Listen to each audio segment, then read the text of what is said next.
I forgot to make my bed. Hold on. A few moments later. Boom. And just like that, with the power of movie editing, you could see I've made my bed so you could shut the freak up about my bed. Okay, now let's reverse that a little bit. What if I was on AMC Plus? Huh? Can I now say you could shut the fuck up about that? Yeah, actually I can, and I think that is absolutely amazing. This has been one of the weirdest video intros I've ever made, all to make a very simple point that having the show, The Walking Dead, be able to say curse words is one of the best things that we are getting from the spin-offs and, AMC Plus and all of those rights. So I wanted to talk about that briefly in this video. And look, I know I'm not the only person who's talked about this. There's some really good video essays out there on why cuss words are such an amazing thing in storytelling, especially when the story is as raw as something like The Walking Dead is. So I'm not gonna try to step on those people's toes who's made those videos. I am inspired by those videos. So in that, I want to show you these two clips, and I want you to tell me which of them is more compelling for TV. Let's go. You killed my people, a whole damn lot of them, more than I'm comfortable with. And for that you're gonna pay. You killed my people. A whole fucking damn shitload of them. More than I'm comfortable with. And for that you gotta fucking pay.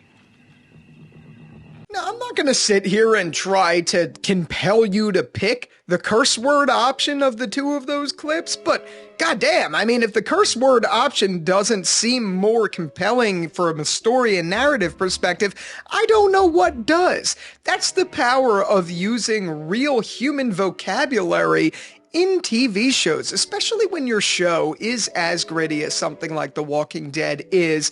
You'd think that at any moment someone's gonna drop an F-bomb harder than Nagasaki when something goes awry. Okay, you know what, now I feel bad. I probably shouldn't have said the whole Nagasaki thing. But overall, the whole point here is it just comes across so much better because in an everyday environment, you and I are cursing. And if you're one of those people who says, oh, I've never cursed, I don't curse, good for you, but what are you doing? All right, so I just wanted to talk about this briefly in this video because I think a show like The Walking Dead really greatly benefits from curse words. If you think about it, there's dead people getting up from graves. There's dead people just walking around, eating people, eating the flesh of people, eating people's fucking feet. You know what I mean? Like, there's people out there doing that. And if I was in this apocalypse, I'd be cursing every 5 minutes like a damn sailor. I mean, I already curse enough as it is. This channel's monetization is going to crap because of it. But my whole point here is that it's real, and it's great that we're seeing all of these studios being able to do this now. Now, I'm not even going to try to understand the logistics of this. I don't understand the rights and the reasoning, and I'm going to assume that because it's not on cable television, they have a lot more freedom in what they produce. I'm not saying AMC Plus is out there making hardcore corn, but I am saying that they probably have freedom to show some butts, some tits, some, all the stuff. It was all hands and butts and tits and like, I don't know. And that's a good thing. I'm not one of those people who believes nudity or curse words should take over something. But more often than not, they are a part of our real world, and they should be handled as such in a TV show. Instead of going away from it, I think we should jump right at it. And jam shit down his throat! Now, I feel like I'm making too many Always Sunny in Philadelphia analogies there with the jump right at it and the tits and butts and blah, blah, blah. But the overall point here is it's the real world. You look at a show like Game of Thrones where there's a lot of nudity, and at times that's a little too much. Like, again, and I've made a video about this somewhere in the past, but too much nudity is too much nudity, and it causes a problem, but having it here and there can add tasteful elements to the story, not because it's people looking at nude people and enjoying it. It's more or less that sometimes the navigation of a story can lead you to a direction where someone may be in, an exposed environment or something like that. Or another prime example is Succession. People in New York City, and having lived here for a little bit of time now, as in like less than a month, but being here, people curse like crazy around here. And a show like Succession really shows you that with the amount of cursing that the characters do. I mean, every other word is the F word in their vocabulary. And yeah, sometimes that's a little much too. So like, look, you have some extremes, right? Game of Thrones is a little too high on the nudity. Succession is a little too high on the curse words, but that's okay. I mean, those are the extreme examples. Having little elements of that in your story is a very good thing, in my opinion. Now, I know there's some people out there that may not agree, and some people may think it's distracting, both. But again, it comes down to tasteful elements. Like, a prime example of this would have been Negan's uncensored speech when he was introduced back in Season 7. We got this on Blu-ray, and as a matter of fact, the scene is way better than the original scene. It just adds so much flavor. Now, I think a little too much of that flair would have been bombastic. Like, Negan in the comics says the F word after every 5 seconds. Like, it's F this, F that, F-ity F. Like, that's all he says. So that's a little too much, and on screen it probably would have came off as such. But if you dialed that down a bit and really made the most of the F-bombs in that speech, and then here and there throughout Season 7, 8, 9, and 10, and 11, and all of that stuff, then that's fine. You don't have to go as bombastic as Season 7 or the comics issue of that. You don't need to do all of that, but having a little bit of it is tasteful, and I think it's a good thing. I really do. I am gonna beat the holy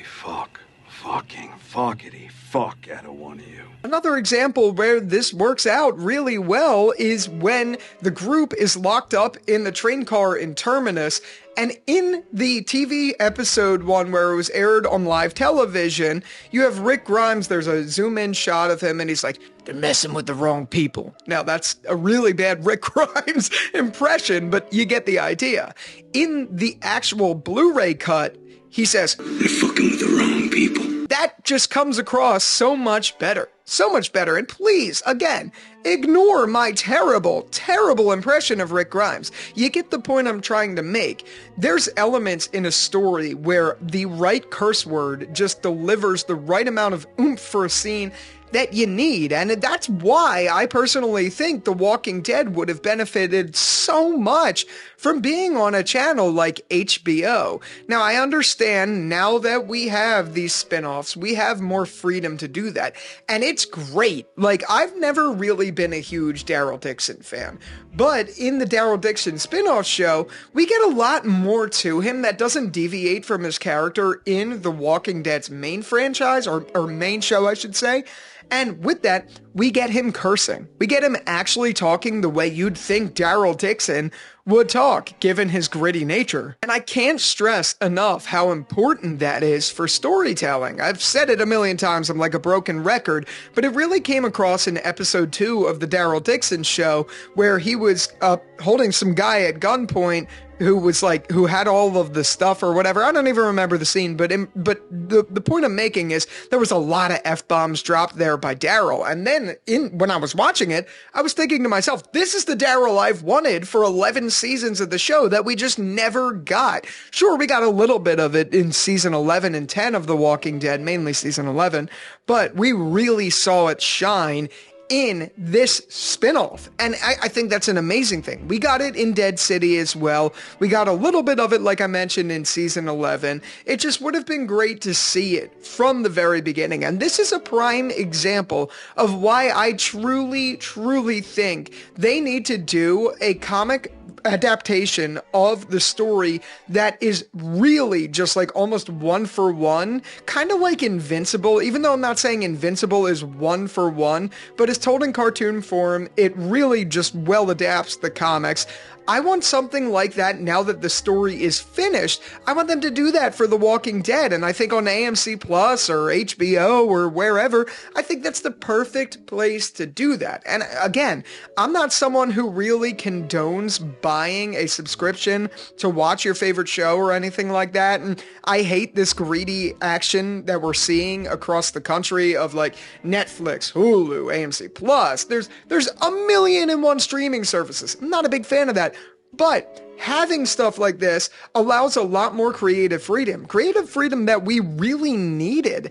And I think The Walking Dead as a franchise just truly benefits from that. But yeah, with all that out of the way, this has just been a dump of everything I think about censorship and how these streaming services are combating that. Now again, I think censorship is an important thing. And I think if you do too much of one thing, like I said, then it becomes a problem. So having it here and there is tasteful, and it's what The Walking Dead needs. But with all that out of the way, I want to know what you have to say about this topic. Do you like that there's a lot more curse words and a lot more gritty nature in the dialogue within the Walking Dead franchise right now? Or do you not like it? I'd love to start a healthy conversation down there in the comments all about it. And with that out of the way, thanks again so much for watching this video. If you haven't subscribed already, feel free to do so or give this video a like rating. And with that all out of the way, thanks again so much for watching, and I'll talk to you later. Peace out.